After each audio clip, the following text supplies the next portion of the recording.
Have you ever had that moment when the people who are supposed to believe in you the most treat you like a failure? That's exactly how I felt at that dinner, listening to my mom say, "You need to stop chasing this fantasy and get a real job." My dad and sister silently agreed, like I was some irresponsible teenager. They had no idea that in just 2 weeks, I'd get a call that would change everything.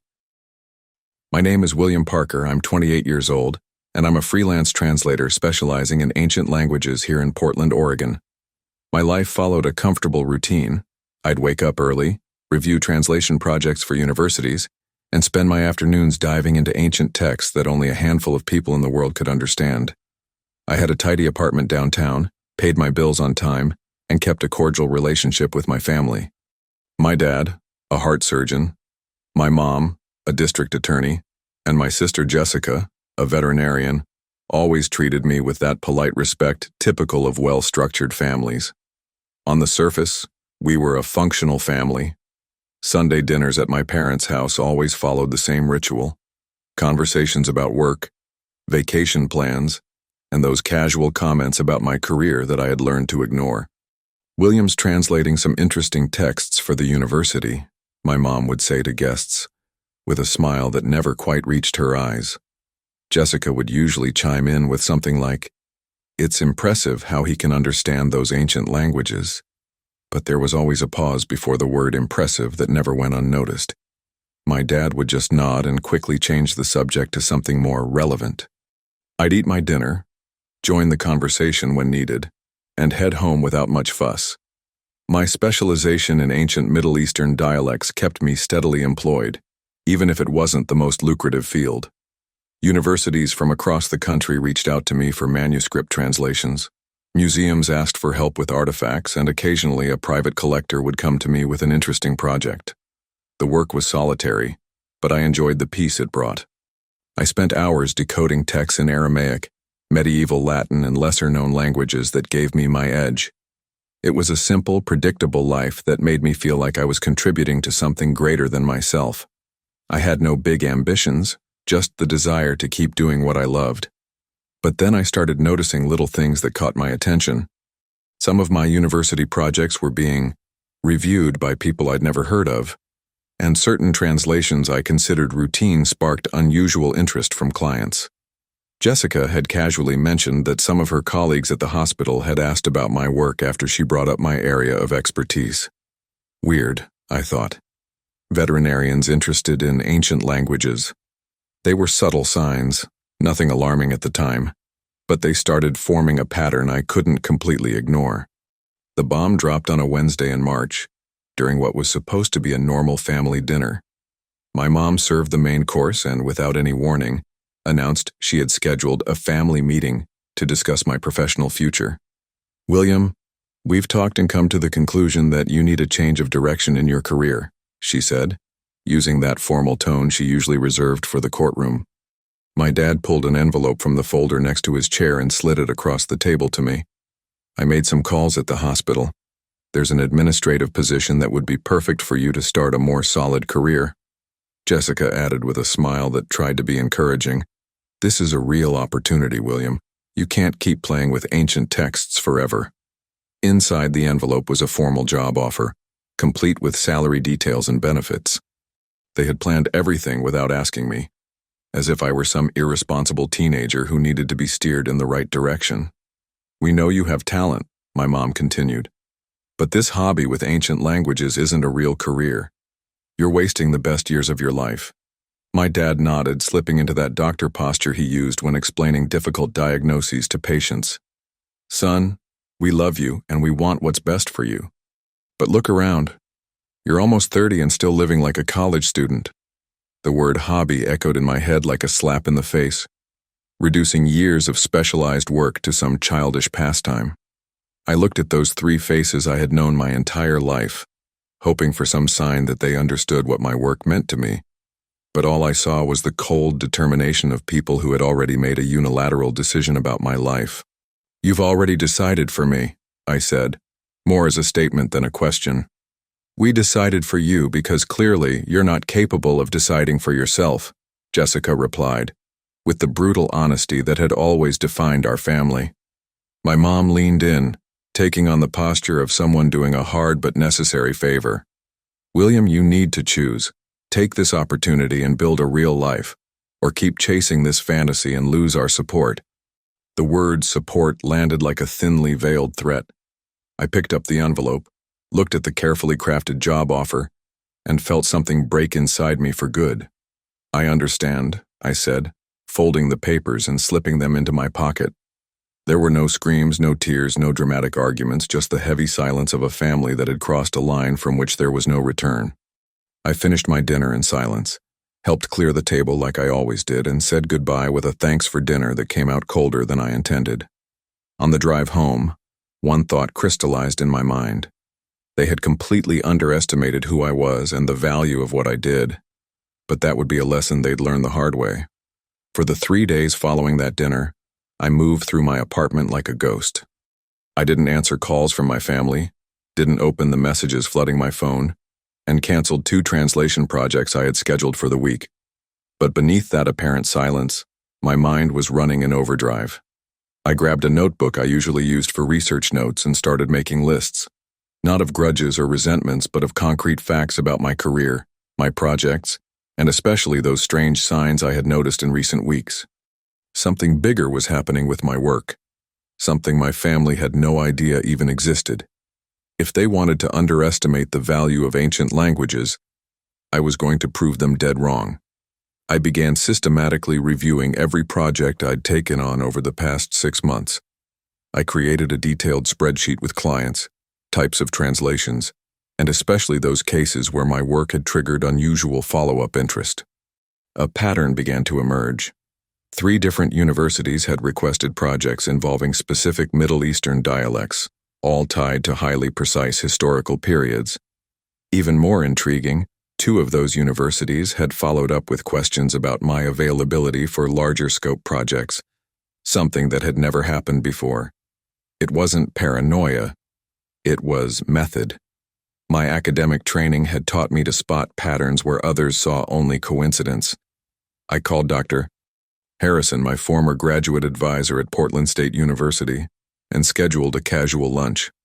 During our conversation, I casually brought up the recent projects and watched his reaction carefully. "William, you're working on some very interesting stuff," he said, his tone carrying more weight than the words themselves. "Your work with ancient Middle Eastern dialects is attracting attention from circles I didn't expect." When I pushed for more details, he hesitated before saying, "Let's just say there are people in Washington very interested in specialists like you." Washington. That word echoed in my mind the entire way home. That revelation completely changed how I saw my family's ultimatum. They weren't just disrespecting my career. They were trying to push me away from something that might be far more significant than any of us realized. I spent the entire night researching government uses of specialized translators and discovered a world I barely knew existed.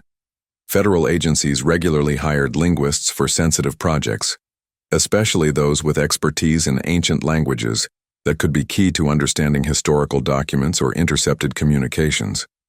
My specialization wasn't just academic, it was potentially strategic. The irony was almost laughable. While my family saw me as a dreamer with no direction, I might be on the verge of becoming exactly the kind of professional they'd always respected. So I decided to run a test. I updated my academic profiles, specifically highlighting my experience with ancient dialects and my availability for specialized translation projects. I didn't mention anything about government work or classified missions. There was no need. If there really was interest in my work from official circles, they'd know how to find me.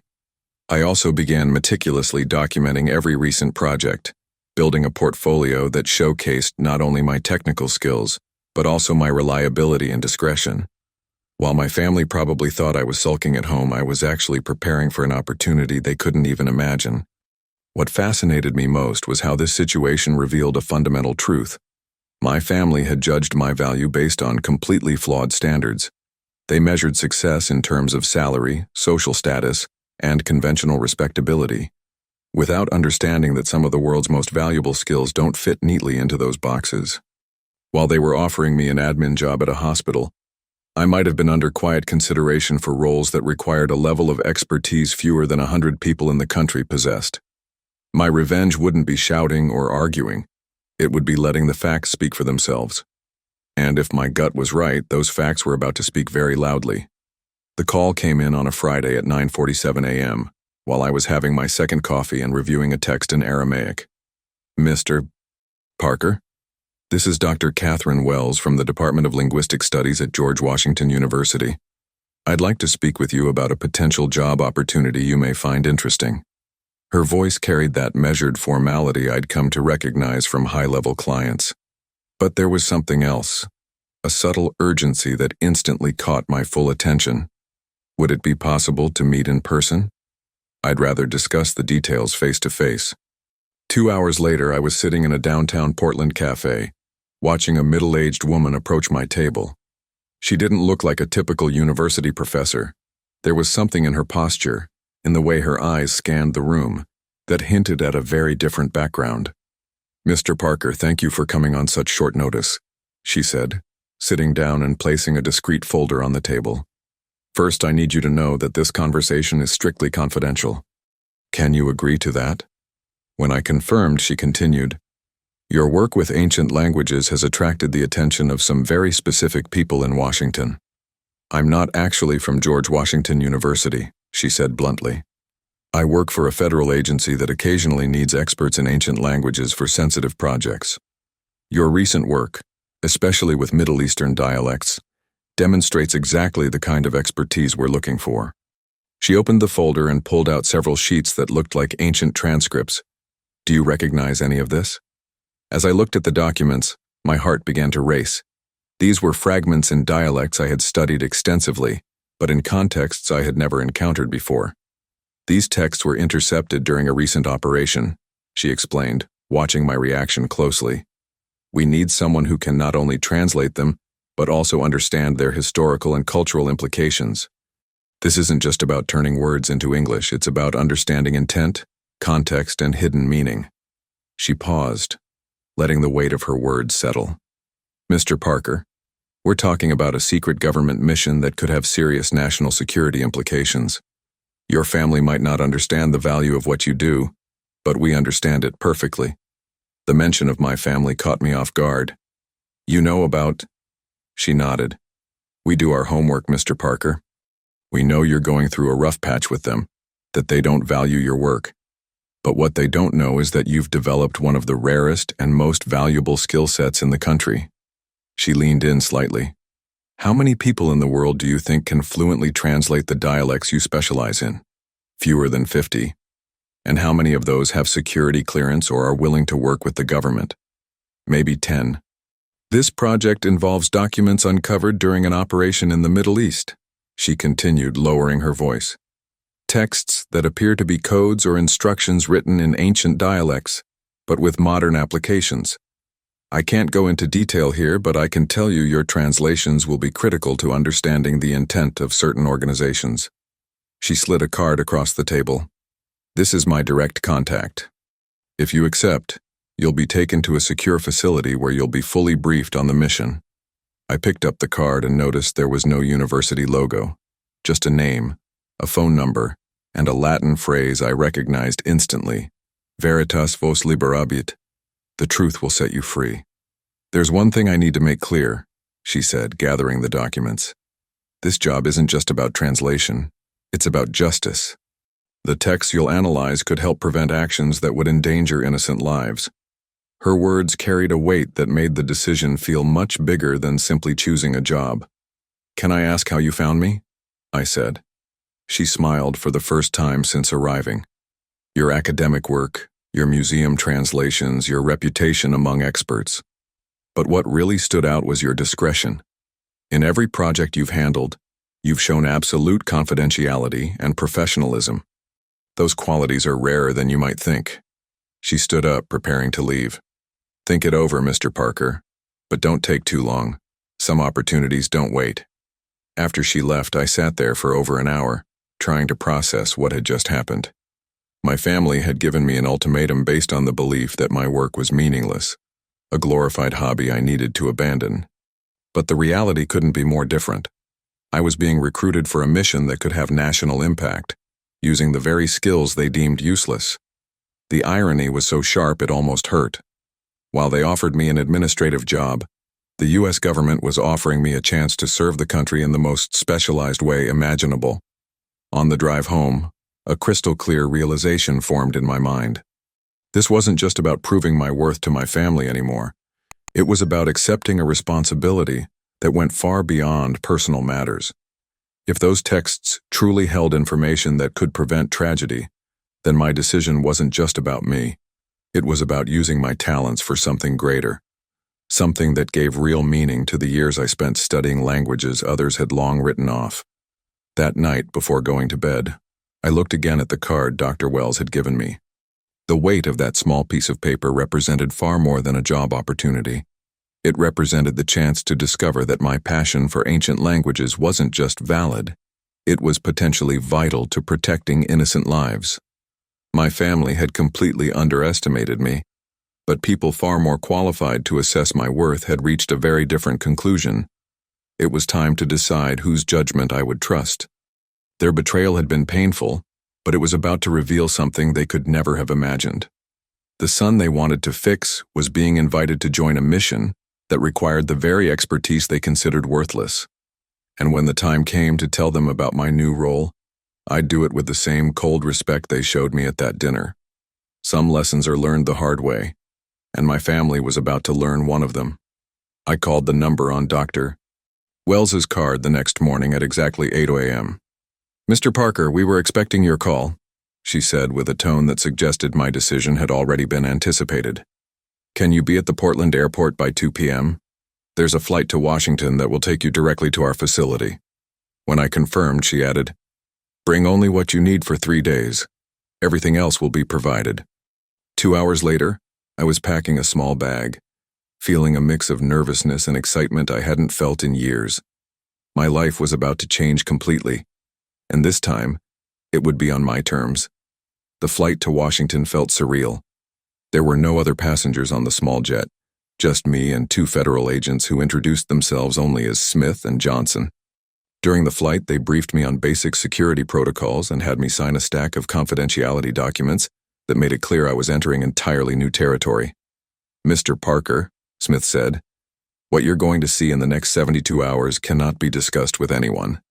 No family, no friends, no colleagues, understood?"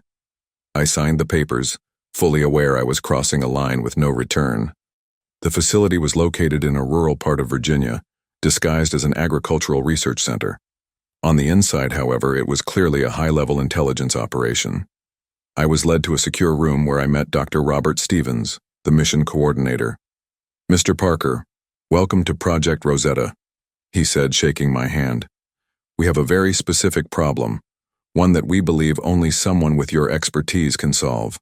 He activated a projector showing photographs of ancient documents recovered during a recent operation in the Middle East. These texts were found in a terrorist cell in Syria. They're written in dialects our regular translators can't decode.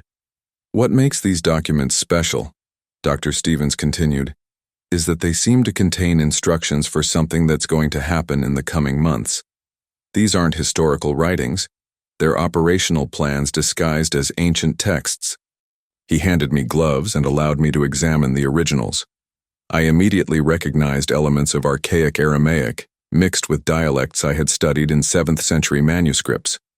"Whoever wrote this," I said, "knows these languages as well as I do. This isn't amateur work." The weight of the situation began to sink in. These weren't just ancient texts. They were sophisticated codes potentially containing plans for coordinated attacks. Over the next 48 hours, I worked almost non-stop. The texts revealed a complex communication network between terrorist cells, using ancient languages as a cipher to avoid detection. Every document I decoded revealed more details about a planned operation involving multiple American cities. "Dr. Stevens," I said after translating a particularly disturbing fragment, "they're not just using ancient languages, they're using specific historical references to mark dates and locations. It's brilliant and terrifying." My expertise wasn't just helpful, it was absolutely essential to understanding what we were up against. By the morning of the third day, I had finished translating all the key documents. What we uncovered was shocking. A coordinated attack planned for Independence Day, targeting government facilities in 5 major cities. "Mr. Parker," Dr. Stevens said, "your work just saved thousands of lives." He showed me a report that was being immediately sent to the FBI, CIA, and Pentagon.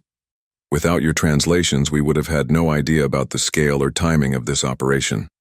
For the first time in years, I felt like my work had made a real, tangible difference in the world. "There's one more thing," Dr. Stevens continued. "We'd like to offer you a permanent position on our team. Your work has proven that we need experts like you full-time." He handed me a formal offer that included high-level security clearance, a salary 3 times what I made as a freelancer, and the chance to work on the most critical national security cases. "Mr. Parker, you would be one of the few civilians with access to this level of classified operations. It's a massive responsibility, but also a rare opportunity to serve your country." The irony didn't escape me. While my family had offered me an administrative job, the U.S. government was offering one of the most specialized high-stakes roles in the country. I accepted immediately. In the following weeks, while federal agencies acted on the intel from my translations, I underwent extensive background checks and specialized training. The entire terror operation was dismantled. Arrests were made, attacks were stopped, lives were saved. My name didn't appear in any public reports, but people in very high places knew exactly who made that success possible. For the first time in my life, I felt truly valued for who I was, not for what others wanted me to be. When I finally returned to Portland 2 weeks later, I was a completely different person, not just professionally, but emotionally. I had discovered that my passion for ancient languages wasn't just valid, it was vital to national security. While my family saw me as a directionless dreamer, the U.S. government saw me as a strategic asset. Carrying that truth inside me, knowing I couldn't share it with anyone due to confidentiality agreements, gave me a quiet kind of power I had never known before. The justice I'd been seeking wouldn't come through dramatic confrontations or heated arguments. It would come through the silent proof that they had completely misjudged my worth and potential. My family had tried to push me away from the very thing that would make me indispensable to my country. When the time came to tell them about my new position, and I knew that time would come, I would do it with the same cold respect they had shown me at that dinner. Some lessons are learned the hard way, and they were about to learn one they'd never forget. The first attempt at contact came 3 weeks after I returned to Portland. It was a Saturday morning, and I was setting up my new home office, now equipped with secure communication systems that allowed me to work remotely for the government. When the phone rang, it was my mother. "William, sweetheart, you haven't been coming to Sunday dinners. We're worried." Her voice carried that carefully controlled tone she used when trying to sound diplomatic. "Maybe we can talk about that opportunity at the hospital. Your father said the position is still available." I listened in silence, feeling a strange calm take over me. "Mom, we've already had that conversation," I said plainly. "I've chosen my path. No explanations, no drama, just a statement of fact." I could hear the surprise in the silence on the other end. She expected me to be sulking, desperate to come back into the family's embrace. "But William, you can't stay upset forever," she tried. "We're your family." The word family rang oddly, coming from someone who had given me an ultimatum just weeks earlier. "I know exactly what you are," I replied, and hung up the phone. Jessica called the following Tuesday, using a different approach. "Will, you're being too stubborn. Your family loves you, but you need to be more mature about your career." She tried to argue that my rebellion was hurting everyone, especially our parents. "You can't stay emotionally wounded forever because of some well-intentioned advice." When she said I was wasting my potential, I almost laughed. If she only knew I had just received a classified commendation for national security service, she might rethink her definition of wasted potential. "Jessica, I respect your opinion, but my decision is final," I replied, keeping the neutral tone I'd learned to use in government briefings. My father took a more direct approach a few weeks later, showing up at my apartment unannounced. "Son, this situation has gone on long enough. We're family, and families talk through their problems." He sat in my living room, taking in the changes, the new equipment, Books on national security I could now leave in plain sight. A photo of me receiving a certification he wouldn't be able to identify. I see you've made some improvements here. Maybe we can find some middle ground. His attempt at being reasonable was almost touching, but it also revealed that he still didn't grasp the magnitude of what had happened. Dad, I appreciate the visit, but there is no middle ground to negotiate, I said, walking him to the door. He hesitated at the threshold, clearly expecting me to give in, to show some sign I was willing to come back. William, you've always been stubborn, but this has gone too far. His frustration started to break through the diplomatic facade. Maybe when you grow up a bit, you'll understand we were just trying to help. I closed the door gently after he left, feeling a quiet sense of satisfaction. They still believed I was the problem. The most revealing moment came 2 months later, when my family found out, through vague comments from Dr. Harrison, that I was working on important government projects. My mother called immediately, with a completely different tone. William, why didn't you tell us about this work with the government? That changes everything. The sudden shift in attitude was so transparent it was almost funny. Maybe we could plan a dinner so you can tell us all about these projects. The change in tone was jarring. Condescension replaced by eager curiosity in a matter of seconds. When I explained that my work was classified and I couldn't discuss any details, her enthusiasm visibly faded. Well, surely you can tell us something. We're your family. Her inability to grasp that some things go beyond family politics told me everything I needed to know about our relationship. Mom, classified means exactly that. Classified. Not even family. The silence that followed said it all. She couldn't process that her failure of a son now had access to information she, a prosecutor, would never see. The final attempt at reconciliation came on my birthday, when the whole family showed up at my door with cake and gifts. Surprise! They shouted, as if the last 6 months could be erased with a forced celebration. Jessica brought a bottle of expensive wine. My parents brought a watch for your important new job, and they all acted as if nothing had happened. During the visit, they asked indirect questions about my government role, trying to extract details they could use to brag to their friends. It must be exciting to work in Washington, my mom said, fishing for information.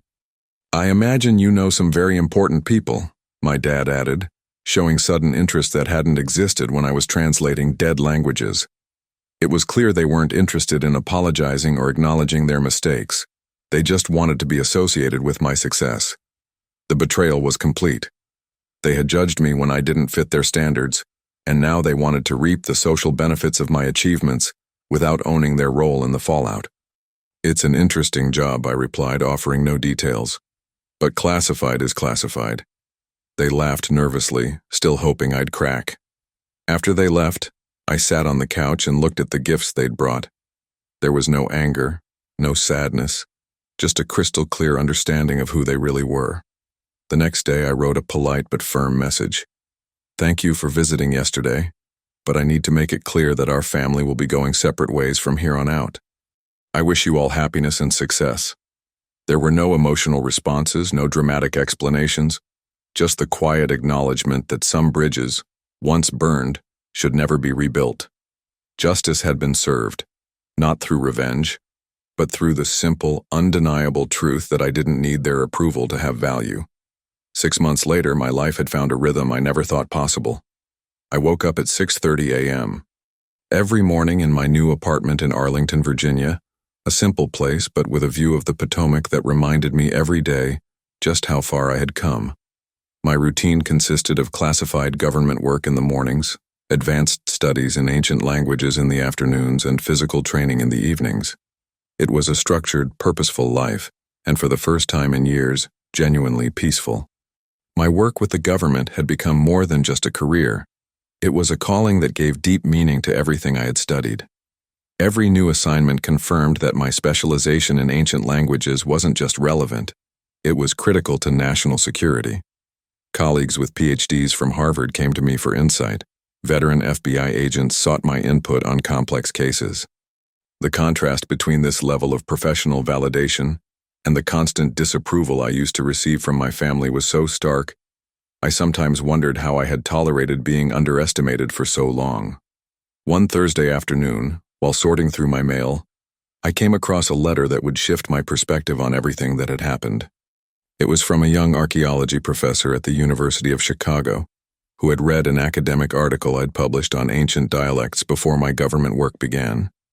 "Mr. Parker," she wrote, "your research inspired my dissertation and helped me decode inscriptions that had gone untranslated for decades.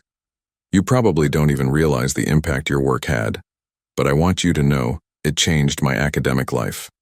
That night, sitting on the balcony of my apartment, watching the lights of Washington flicker on one by one, a feeling of completeness washed over me. My family had tried to shape me into something I never was, but by resisting, I had discovered who I truly am. The ancient languages they once dismissed had become my unique contribution to the world. The betrayal I felt at that dinner had pushed me to seek validation in places where my value was genuinely recognized. And now, I speak to you. Yes, you, who stayed with me through this entire journey. Have you ever gone through something similar? Have your family or close friends ever underestimated your dreams and your abilities? Share your experience in the comments. I want to know how you dealt with the lack of support from the very people who were supposed to believe in you. Your story could inspire someone going through the same thing I did. If this story resonated with you in any way, don't forget to subscribe to the channel and hit the notification bell. Every week, I bring real stories from people who turned their greatest pain into their greatest victory. Stories of resilience, justice, and people who proved the world was wrong about them. See you next week, and remember, your greatest treasure is already inside you, just waiting to be discovered.